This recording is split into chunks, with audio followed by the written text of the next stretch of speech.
Let's bring in CNN military analyst and former NATO Supreme Allied Commander, retired General Wesley Clark. General, thanks so much for your time today. Ukraine is claiming full control of Kyiv with its deputy defense minister declaring the region liberated. But do you actually think Russian troops are going to regroup for a later attack on the capital city? Yes, I think it's great tactical success on the part of the Ukrainians. They've driven the Russians back, but this is so far from over that got to be very, very careful not to raise expectations. What has to happen now is lots more support has to come in to help Ukraine to drive the Russians out, to drive them out in the south, and to strengthen the Ukrainian force in the Donbass area. Now, what's going to happen is, as you can see from the map, the Russians are north and south of Dnipro. Dnipro is going to be the next key objective. If they can drive to Dnipro, they'll cut off the Ukrainian forces that are holding back the separatists in the Donbass. And this is the next Russian objective, is to do an envelopment of these forces, cut them off, annihilate them. That's a substantial part of Ukraine's army. In order to prevent that, they've got to have heavy fighting equipment, not javelins, not stingers. That's fine for helping defend cities. They need tanks. They need mobile artillery. They need lots of ammunition. They need fuel. They need repairs. We don't have that for them. It's got to come from our NATO allies in Eastern Europe, and they've got to get it there and get it there quickly. So the Ukrainians clearly have to prepare for what's coming next. I'm curious, as we are, watching this from the sidelines, many of us 30 days into this conflict, what else are you hearing in military circles about the campaign? Well, what we're hearing is, of course, the Ukrainians can really fight. They want to win this fight. They don't want to hold, they want to push the Russians out. And here's the thing that for campaign after campaign in the last 50 years, 70 years, the United States tried to help countries defend themselves who weren't that prepared to fight. Now we've got a first world country. Their soldiers have education just as good as ours. They're just as good technically as we are. We give them our modern weapons, they can use them in 24 hours. Plus, they know how to fight on that terrain. So we're going to have to do a better job of listening to the Ukrainians and what they need and get them the equipment they say they need. And by the way, not only do they need tanks and artillery, they need aircraft. They need air cover for those forces. So somehow we've got to go back and revisit those issues and get them the aircraft they need. They need air support and they can fly it, but they've got to have the aircraft. General, what should we be reading into U.S. intelligence that's telling us that Russia is shifting its focus to having this victory in early May? If Russia takes control of parts of Ukraine, would Putin just stop there? Wouldn't he want more? Oh, the goal's not any different. He published what he wanted back in December. He wants Ukraine. He wants the Baltic states. He wants control over Eastern Europe. He wants to shatter NATO and he wants the United States out. This is for all the marbles. All he's trying to do right now is stall. He'd like to stall Western reinforcement of Ukraine. He'd like to have us emotionally, morally disarmed to think that's all he wants, but it isn't.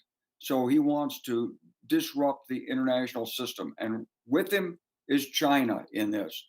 China's on the sidelines, maybe, but rooting for him. China's looking at Taiwan. China wants to assert itself. So China and Russia have teamed up on this. Ukraine is just the current battlefield. But if the Ukrainians defeat Russia on this battlefield, everything changes. So the best way to protect NATO, the best way to protect the international system is to give Ukraine the assistance it says it needs and let them handle Russia on this battlefield. General, do you believe negotiations between Russia and Ukraine will wind up ending? Uh, will it be negotiations that end this war, or will it be decided on the battlefield? Well, that's exactly right. I mean, whatever shape these negotiations ultimately take is going to depend on what happens on the battlefield. But it's in the interest of both Russia and Ukraine to keep these negotiations going, looking for an opening for the Russians, forestalling Western assistance to Ukraine, raising hopes, dashing hopes, finding information, intimidating the Ukrainians. And at the same time, President Zelensky knows he has to be a willing participant in this because the European allies expect it to. I mean, Germany, Italy, France, they just want it over. They're very short-sighted on this. They don't understand fully what's really at stake.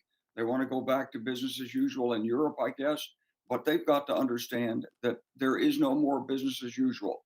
These sanctions are for real. They've got to be kept on Russia, and the only way through this is to support Ukraine wholeheartedly and let them handle Russia militarily on the ground. So the ideal negotiation outcome is Russia says, please let me bring all of my troops out of Ukraine safely. You can have your country. That's the outcome the international community should be working for. All right, General Wesley Clark, thanks so much for joining us. Thank you. Ukraine says more than 4,000 people were evacuated through humanitarian corridors on Saturday. But with Russian attacks making it hard to keep the corridors open, some refugees are finding their way to safety through more unconventional methods. CNN's Ben Weidman has that.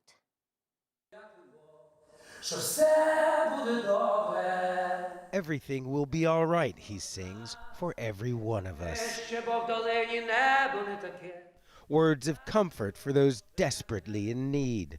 Popular singer and former lawmaker Sviatoslav Vakarchuk goes from village to village with a simple message. Smile. This church in the village of Bashtanka is now home, temporary home, for those who have managed to flee Russian-occupied territory. Volunteering in the kitchen, Svetlana Lyashuk finds peace, but not peace of mind.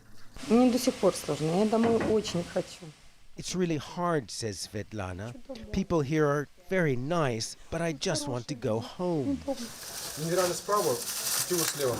Vitaly Butochel, a mechanic in peacetime, now runs a complex operation feeding and housing the displaced. This all make us like a family, very closely. The church feels like an oasis of the ordinary, far from the madness outside. Early evening and a bus approaches, marked Deti, Russian for children. Alas, no guarantee of safety. It's coming from the town of Snihorivka, under Russian control. But it didn't pass through a humanitarian corridor negotiated by the Red Cross. The arrangement whereby these people are able to get out of the Russian-occupied areas to here is very simple. The men on the bus give Russian soldiers food and cigarettes, and the Russian soldiers let them pass. Larisa Shevchenko made it out, but remains tormented by fear for those who couldn't get away. Everything is really bad, she says. Her parents in Snihorivka are still hiding out in the basement. She hopes they'll get out tomorrow. Ben Weidman, CNN, Bashtanka, southern Ukraine.